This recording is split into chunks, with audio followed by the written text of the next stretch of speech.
The Gamook's sister planet had been under siege for 2 solar rotations. Each day and night brings more and more assaults from the spurt. It is though they're just coming with no time to take a breath.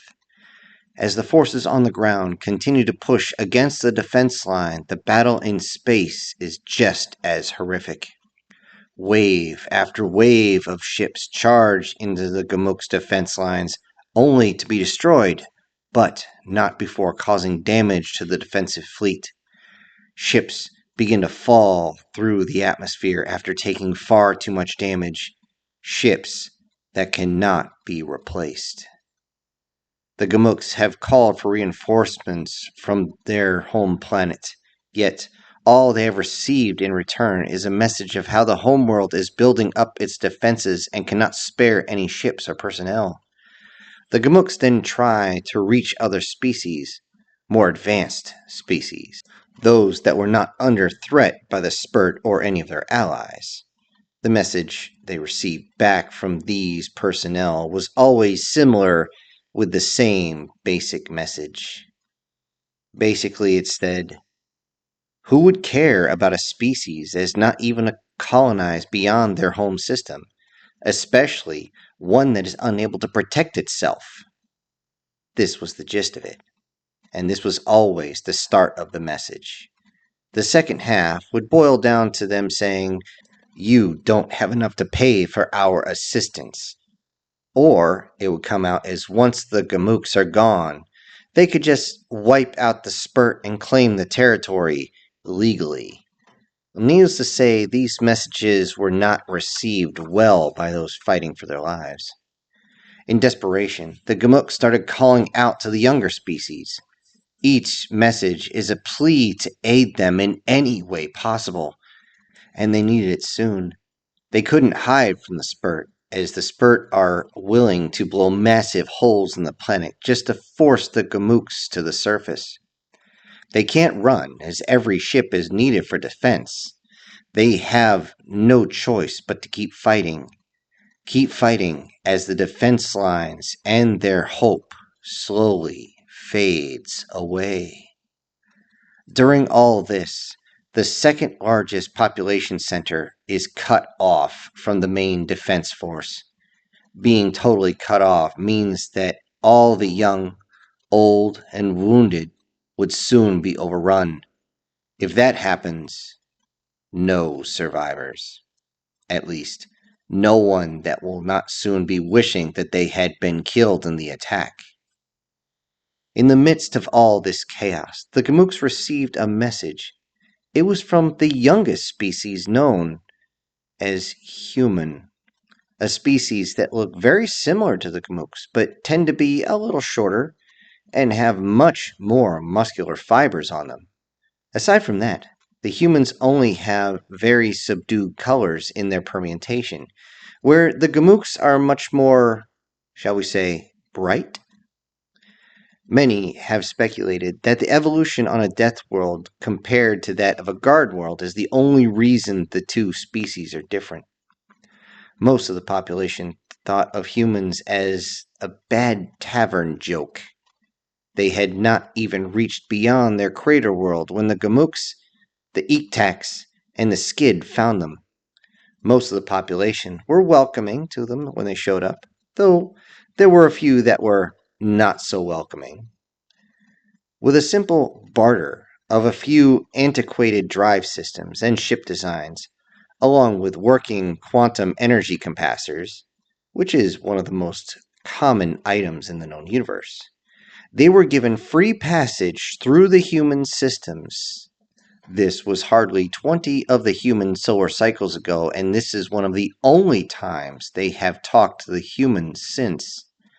The only thing known is that the humans are reaching out in every direction like a flower blooming, and then they just seem to stop, reaching out one sector in every direction from their home sector, and then stopped.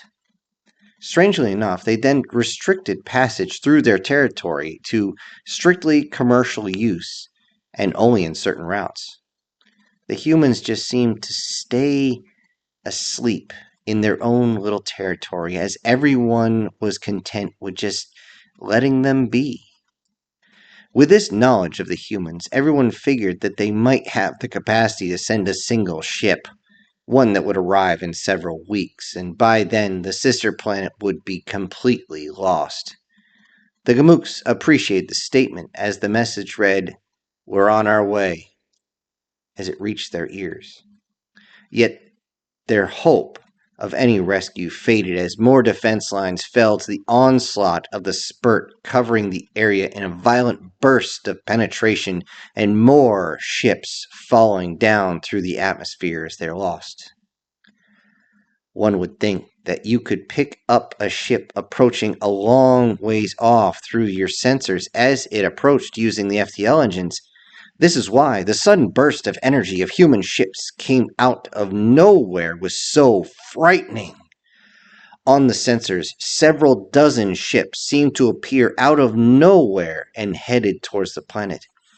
At first, the Gamooks didn't know who or what the ships were part of. That was until they reached a greeting. Along with that, they received the Identity Friend and Foe signal, the IFF. The humans had arrived in style and began to dispatch hundreds of smaller ships to the surface, while the larger ships took positions in the vanguard of the Gamook fleets. Those on the ground were informed that rescue was on the way. The demoralized forces did not believe a single word of it, as they were promised items before that never showed. That is, until they looked to the sky and saw an entire swarm of ships heading their way like a nest of insects had just been shaken, and they looked very pissed off.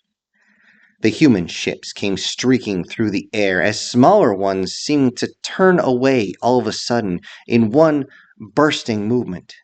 Banking away, they seemed to send something flying through the air, although it was burning. Even the larger ships seemed to drop some sort of smaller items that seemed to drift toward the surface under some sort of cloth. As they did, they dropped tiny aircraft that seemed to exit and then extend wings and then fly in multiple directions. On the radar, the swarm of missiles began crashing into the spurt forward lines and air and ground vessels and vehicles. Signals seemed to be wiped off the radar screen like somebody had just cleared the glass of all debris. The aircraft began their dance in the air as they filled with a mixture of ordnance, countermeasures, and banking aircraft as they tried to get a beat on each other to take each other apart. The large ships landed and immediately began to offload thousands of bipedal machines. These mechanical monstrosities stood 4 meters tall and were bristling with weapons. Without much hesitation, they stopped and raised the helmet to expose a very human face underneath. This was done to calm the crowd, yet the moment they received the orders, their faces went from welcoming to "let's go to war" in less than a moment. The locals only saw this for a second before they all lowered their helmets. They all seemed to move as one as they turned in the direction of the cut-off city. As they left, many more humans disembarked with food and medical supplies. They began treating and feeding the locals as fast as they could. Seeing this, hope had finally returned. The large human exosuits seemed to glide across the surface as the repulsors on the feet allowed them to slide across the ground with zero friction. With speeds that had to be seen to believed, the humans spun up their weapons and laid waste to any spurt they found. The large caliber rounds cut through not only the spurt, but most of their vehicles. And the missiles, cannons, and mortars, along with flamethrowers, took care of everything else. Pushing through the city, the human losses began to mount, just not enough to stop them or even slow them down. The humans cut into the center of the city, and through their PA systems, they told the locals to get ready for evacuation. When the locals protested, the humans told them that they didn't have a choice. The humans said, "We're here to get you out. And that's what we're going to do. As the ground troops kept the corridor open, the transports came in very low and then landed and immediately started blowing up all the civilians. As they did, the spurts kept hitting the lines, trying to penetrate into the loading areas. Human ground pounders forced them back with their heavy weapons, yet the spurts were not even close to done as they launched mortars in an arc into the city. This caused panic in the crowds, but they soon realized human protection had them completely covered, as multiple flares, chaff, decoys, any other type of countermeasures started launching up and caught most of the mortars before they landed. As the last transport tried to enter the edge of the city, the spurts rammed the lines hard. The transport had no choice but to leave early as it was already starting to smoke. This left only a few Gamuks behind, and as the order came down to evac, the humans had to grab the remaining survivors and run for it. As they headed for the corridor, a young human soldier spotted a young Gamuk in the alley. With almost no hesitation, he turned to pick up this young girl. She was petrified and crying over the body of an older female that had been nearly blown in half. He grabbed her with the mechanical claw and raced towards the exit. The young girl screamed as she didn't want to leave the body of whoever that was. As he turned the corner, he could see the other suits were already pretty far ahead. Just as he cranked the throttle, multiple shots struck his back, forcing him to tumble over. The young girl he tossed to the side, and she fell from his grip, and then he slid to a stop. With multiple warnings going off in his suit, he got up, turned to the spurts, and began to empty every single magazine he had. After the insane fireworks display, he let the auto reload happen, and he abandoned his suit, grabbed his weapon, set the suit to autopilot, and ran to the girl. Picking her up, he proceeded to run out of the city as the suit expelled the rest of the ammo before starting its countdown. Hearing the suit run out of ammo, the young soldier wanted to run faster. That is when he heard someone calling for help. A couple of Gamuks were trying to catch up. A female has bleeding wound on her leg, and the male tried to support her and drag another young child. With them, another child ran along that looked like an adolescent. Cursing to the sky, the young man turned back and ran to the couple. He reached them just as the suit's timer hit 0 and exploded. Seeing this, he realized he didn't have any more cover, as another 2 soldiers came running his way, each of them carrying survivors. They all ran as the young soldier kept the young girl in one arm and had the injured woman over his shoulders. They all ran like hell as shots began to pass by. In the distance, a single VTOL military transport came with 4 other combat VTOLs, and thankfully they were heading right towards the soldiers. Without stopping its movement towards the soldiers running out, the transport rotated itself sideways, and the 2 gunners began to run their weapons on cyclic rates as they sprayed into the enemy lines. The other 4 VTOLs began launching ordnance over the soldier's head as the transport lowered itself as fast as possible. As the transport was about to reach the ground, the door opened on the side.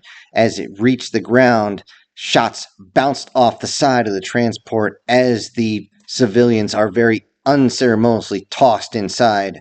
The young soldier then turns back to see one of his own go down.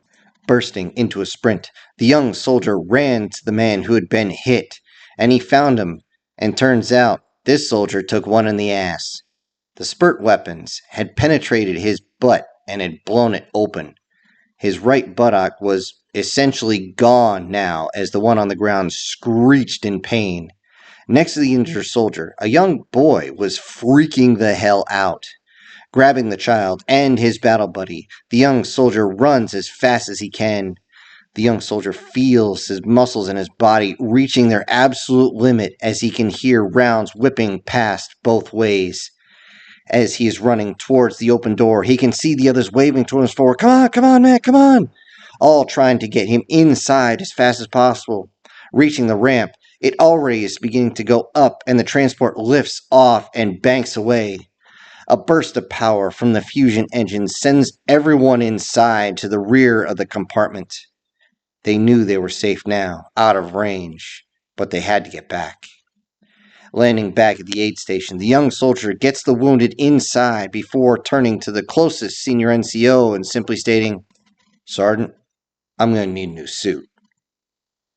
With the city cleared of friendlies, the humans could continue to do what they do best. After a quick refit, on the ground, they strike with whatever ordnance they have as they deploy, engage, and destroy the enemy in close combat. Fighter aircraft and VTOLs rip the enemy a new one and control the skies as they obliterate hostile air support along with insane skill and determination, pulling off maneuvers that even those on the ground are like, "Doesn't that hurt?" In space, the human ships begin the assault around the planet, overwhelming the enemy point defense systems and shutting down the enemy energy shielding with just a few ballistic strikes. The Gamuk home fleet, surprisingly, join the fight, seeing the humans actually arrive, and then realizing they actually have a chance now. They are not just defensive now. They are on the attack. They pushed until the entire situation had reversed itself from when the humans arrived. Now, the Spurts were desperately trying to find a way to leave this planet with as many people as they still have alive. To everyone's shock, the humans called for a ceasefire to discuss terms of surrender. The Spurt weren't exactly thrilled about surrender, but they wanted to hear what the humans had to say.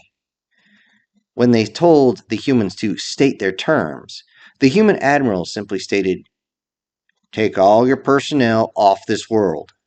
Never return to this sector. Before you leave, you're going to release any and all prisoners you've taken from the Gamuks. Do this, and the war ends here." After some time, the Spurts came to agree with these terms. Yet the Spurts had to be reminded that if any Gamuks are in their custody when they try to leave this sector, the human leaders will release their soldiers and sailors to attack the entire Spurt population without restriction, realizing that this meant that they had been facing humans that were actually restricted in warfare. Magically, a few hundred Gamuks suddenly reappeared on the planet that may or may not have been prisoners. With the Spurts retracting to their own territory and humans helping with the rebuilding, the Gamuks had a collective question. Why? Why aid them when all others have left the Gamuks to die so they could pick up what was left? The answer was simple. "You helped us reach out beyond our world," the human said. "You were not assholes to us when we took our first baby steps into the universe. So not only did you show us respect, but we owed you for our current civilization being as expanded and advanced as it is. We owed you, and we always repay our debts." Hello everybody, this is Syntax. Thank you for enjoying today's story. As before, if you have any comments or suggestions, feel free to put them in the comments section.